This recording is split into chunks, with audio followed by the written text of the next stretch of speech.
friends and welcome back to my channel. My name is Katey Flowers and it is the end of September, so we are doing a monthly favourites. We have a lot of stuff to get through, so let's dive straight in and start with the books. I have not had a great reading month this month, so I actually only have a couple of books to share with you. The first though is a tarot book. It's not one I finished, but it's one that I'm working through and I'm really enjoying going through it. And that is Tarot for Transformation by Matzner.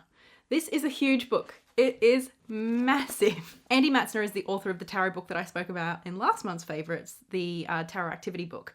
This is a little bit different. I mean, it's still got Andy's sort of psychological self-help approach, but this is more of a workbook, and it is structured very differently. The tarot activity book is like a bunch of different activities, I think about 100 of them. This book though walks you through the journey of the major arcana and provides like a lesson for each major arcana card. And Andy provides a bit of a discussion about this card and how it relates to the lesson that he selected. And then there's a lot of, I don't know, just self-exploration and a lot of journal prompts. So I've got my Empress card sitting in here because I am in the middle of the Empress section at the moment. So I am still very much at the beginning and this is a huge book, but I'm really enjoying working through this so far. I do have a few thoughts on a few things that are coming up that I would like to talk about. So I think once I do get through this, which could be several months to be fair, I'd love to do a review of it. If you're interested in that, let me know in the comments below. Now, I finally finished A Tale for the Time Being by Ruth Ozeki. This book took me more than a month to read. It's a little over 400 pages, so it's not a short book, but it is heavy. This fucked me up, I'm not gonna lie. I don't know, I feel like I could have enjoyed this book more had I been a little bit more aware of what I was in for. There's like explicit rape scenes, there's explicit and like, it's very constant throughout the book, discussions of suicide, suicidal ideation, suicide attempts. It's a beautiful and interesting story about a young girl called Now who lives in Japan. She's 16 and she's writing a memoir. And at some point she like sends that memoir off out into the world and a woman named Ruth discovers it in Canada. It's beautifully done, and the Zen philosophy, how that comes in, like literally Now is her name. Like there's a lot of plays on time and time being. There's like a few different meanings for that. Like it's a very clever book, but it's a very emotionally challenging one, or at least I found it to be that. And then the other book that I read and I did also really like is Marbles. This is Mania, Depression, Michelangelo and Me, a graphic memoir by Ellen Forney. So it's a graphic novel memoir of Ellen and her experience of, you know, strange elevated moods and low moods, and her journey towards becoming like getting a diagnosis and then sort of like just coming to terms with the diagnosis of bipolar and how that fits into her life, how that changes her life. I found this really beautiful, and I do just really appreciate having like a lived experience perspective. I feel like especially things, stigmatized illnesses like bipolar, schizophrenia, and complex mental illnesses and other chronic and invisible illnesses in particular are just so often spoken about. And it's just so nice to, I don't know, get someone's own perspective on their own journey and what bipolar means to them. There were a few things I did not like. This is a little bit older, so I think there's also maybe like my sensibilities in 2021 are a little different. But overall, I just loved it. And I especially appreciated how like Ellen is an artist. That's her job, that's her identity. And so coming to terms with this diagnosis of bipolar, that was a big sort of factor in her like understanding how it was a part of her or how it influenced her and what that meant to her as an artist. Those sort of discussions and like, I don't know, like reckonings are very common with people with bipolar and other complex mental illness, like diagnoses. It's not only coming to terms with like how like the illness exists in your life, but it's also coming to terms with like what this label means. And I think we all sort of have to explore that for ourselves in our own ways. And so seeing Ellen do that in graphic novel form was, I don't know, I found it really moving. Now let's talk about the tarot and oracle decks I spent some good time with this month. I'll start with the two that you will know about if you've watched my previous videos, because I've made videos on these decks. The first is the incredible Spacious Tarot by Carrie and Annie. I love this deck, and even after I finished filming my Keep or Cull tarot in practice video, I kept using it for a few days because I was having such a good time with it. Something about this deck just makes me feel good when I use it. And I don't know, it's expansive, it's open, it's generous, and I really, really enjoy working with it. I won't talk about it here too much because obviously I have recently done a full video sharing some of the ways that I've been working with this deck. If you missed that video, if you're interested in, I don't know, seeing how I work with decks, how I do readings, how I interpret those cards, how I journal with tarot, how I do different sort of exercises with tarot. My tarot in practice series is all for you. So I will leave a link to the playlist below and to this video that I specifically did with the Spacious Tarot in the cards above. But suffice to say, that has quickly become one of my favorite decks. I love it. My latest tarot and practice video was of the Star Spinner Tarot. So this is the deck I've been primarily working with this month. This deck is just so vibrant and expressive and playful. It has this fairy tale, fairy sort of vibe to it, but it doesn't feel too like medieval. Like I feel like a lot of the times when we get fairy tale decks, they feel old-timey. And even though there's like hints of old-timey, like throwback things here, it still feels so modern and vibrant, and it's so fun. Again, I did a full video sort of vlogging my experience of this deck in my Tarot and Practice series, so I will leave a link to that below if you're interested in seeing more about this deck and how I got on with it. Now we're on to some decks that are a bit newer to me that I've just sort of been like tinkering with, playing around with. And also, I suppose this is a good time to tell you that it was my birthday on the 29th of September, so your girl bought herself a few tarot decks. I have not bought tarot decks in like a year. I don't think I bought a single tarot deck this year until this month, and I bought a few, so I've been playing around with those. The first is this Golden Constellations Oracle, which you can't buy separately. This comes in the limited edition set for the White Numen Tarot, which I caved and bought myself. It's something I've been interested in for so long, but just with the cost of it and everything was just so much to get to Australia. But they recently did a sale and free shipping. Anyway, the White Numen, obviously I flipped through it and had a bit of a look, and it looks incredible, but I would really like to sort of sit down and do like a dedicated, I think I'd like to do a tarot and practice with that deck. So I just had a little bit of a play around with the Oracle deck that comes along with that limited edition set. It's not a typical astrology deck. It's not like, you know, all 12 signs with like houses or whatever else that you see a lot in astrology oracle decks, but there are sort of like references, and there are a few of the signs, but it's more about the constellations themselves. So there's a bunch of different constellations. There's even the Southern Cross in here. So I haven't been doing like big readings with this or anything, but I've like drawn a card for myself a few days this month, and it's really sweet. I really like the artwork, and it just makes me even more excited to start working with the White Numen sometime soon. And then another deck that I bought myself that I was actually sort of convinced into by some of you in a live chat recently, which is the Oriens Tarot by AmbiSun. I had not really seen this deck much. I'd sort of seen videos come up, but I'd never watched any of them. I think when I saw that it was an animal deck and that the imagery was quite dark, I must have sort of been like, oh, not for me, okay. And I never thought much of it more. But when a few of you told me that the artist is Australian, that they're in Melbourne, and that it's just such a beautiful deck, I went and had a look, and they were having a sale on the mini deck, and it looked beautiful, so I picked it up. I also got the companion guidebook, which is really, really beautifully done. It's incredible. And I know I've made a whole video before about how I just don't connect to animal tarot decks. And I think usually that is true, but for some reason, something about the choices that are made in here really work for me. Almost all of the cards I look at, maybe some of them I have to read the guidebook, but like they click, you know? I don't usually have that with animal decks. And if you're curious, I will leave a link to that video in the description box below if you want to know why I don't like animal tarot decks. Also, one of the other reasons I like had to buy this deck was when I saw that the Nine of Cups was a poodle.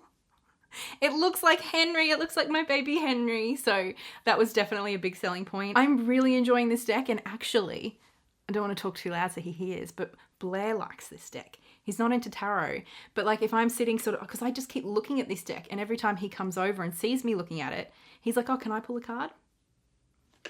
So we've been pulling cards together, and it's just been a really, really nice experience. And now for the YouTube and video recommendations. I make, like, whenever I watch a video that I just really love, I like copy it and take a few notes and put it in my notes app so that I, you know, can reference it at the end of these videos. And I have so many this month that I would like to recommend to you. I'm not sure if I'm going to get through all of them. You know what? I'm going to try and go through all of them, but I won't be able to talk about them as much as I normally will. So my recommendations will be brief, but all of them will be linked in the description box below. If you're looking for some good TarotTube content, please go find it below. Actually, you know what I'm going to do? I'm going to put all of these videos that I'm recommending into a playlist. So you can just click on that playlist and you can watch all the videos through. How's that? Katey's recommendations playlist for the month. So the first video comes from Waterchild Tarot, and they did a hashtag why TarotTube.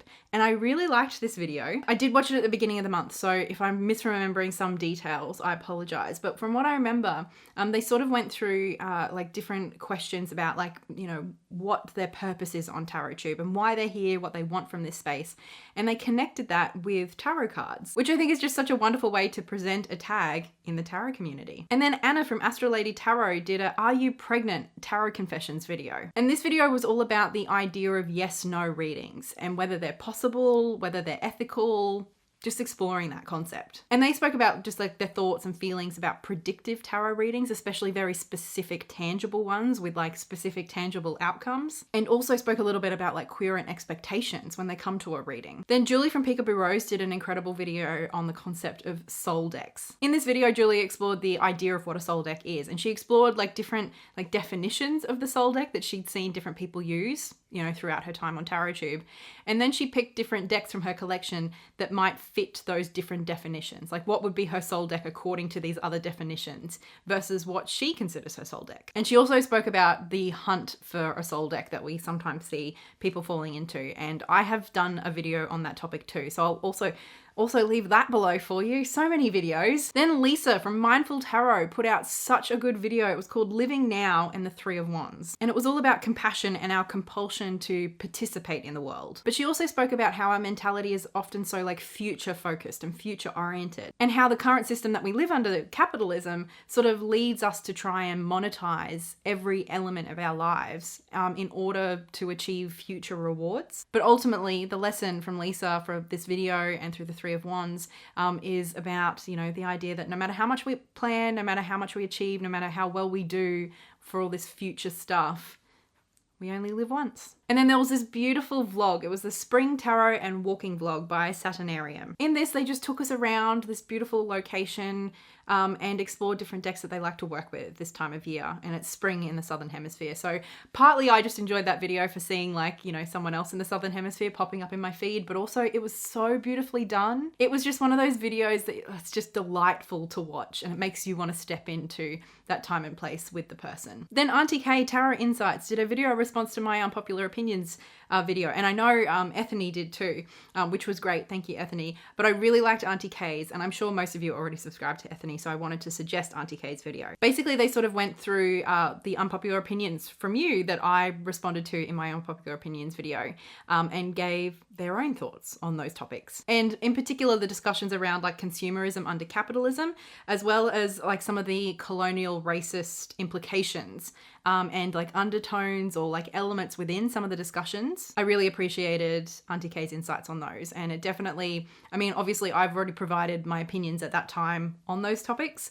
but it was great having like some further insight and some further development of those discussions and some ideas and sort of angles that I hadn't considered. The Curated Shelf did a video about 3 different ways to use tarot and oracle cards, other than just reading with them. I really liked this video. It was very relaxed, very chatty, and they spoke about mindfulness, meditation, and creativity, which was great. Also, Julie, I don't like to recommend 2 videos from one person, but Julie's pumping out good content, what can I say?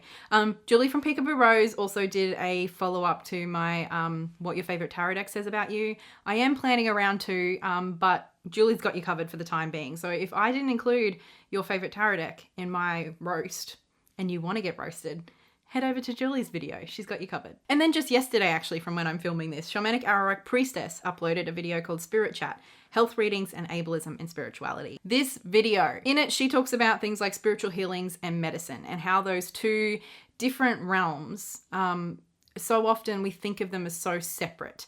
And she was just sort of, I don't know, like chatting about her thoughts on that. Also, she spoke quite a lot about like racism, ableism, and other kinds of discrimination that are so much a part of both the history and the present in medicine, but also in spirituality. Like that's important to people, and it's important to the decisions that they make. And having some empathy and some understanding of those things is really important. So essentially it's a video about like ethics and responsibility as healers and as readers. And it was just fabulous. I cannot recommend this more highly. And then just the other bits and pieces that I wanted to tell you about. Firstly, I was so honored and grateful that Kellyanne Maddox agreed to come on to my Blossom Book Club and do a live chat with my book club. Because in the month of August, we read her book together, Rebel Witch, and we had some really great discussions. And so to be able to sort of extend those discussions and actually ask Kellyanne a lot of really cool questions, it was wonderful. Also, something totally personal, but that has made my life better in the last like 2 weeks is Samantha Menzo got me onto an app called Marco Polo, where you just sort of like, it's like texting but videos. It's like Snapchat but not. I don't know, you just send each other little video messages. And I don't know if I've mentioned it, maybe once or twice. We're in lockdown here in Melbourne. And it's just been a bit of a lonely year, what can I say? So being able to chat with Sammy, and also I've gotten a couple of my friends on and my family's on as well. Just being able to see their faces and chat and share little parts of our day has just been filling me up. It's made me so happy. My Universe by BTS and Coldplay. What a collaboration. We were not ready. I would not say I'm a Coldplayer. I mean, like, everybody knows their big hits. They've sort of been like a big part of pop music for a long time. But that collaboration was just perfection. My Universe, oh, I don't know, something about that song makes me tear up. It fills me up. And the music video is basically a 4-5 minute science fiction movie. What? Bananas. I love it. I love everything about it. And then, of course, it was my birthday in September. The 29th of September is my birthday. Of course, we're in lockdown, so it wasn't a very eventful birthday, but, you know, Blair took good care of me. I got some lovely gifts. And I did post over here a little cute picture of me when I was 4, and you all said some really nice things. So thank you so much for all the birthday wishes. So that is it. That is my wrap up and my favorites for the month of September. Thank you all again for such a wonderful month. And thank you to my patrons over on Patreon for all of your support. And an especially big thank you goes to Lynette Brown, Laurie, and Livia for your above and beyond support. They're my high tier Patreons and I very much appreciate them. And thank you so much for watching. If you like to support me, you can check out my Patreon in the description box below. If that's not your thing, that's also totally okay. I would love it though if you could take the time to leave me a comment. I always love reading your comments. And until the next video, so much love. Bye.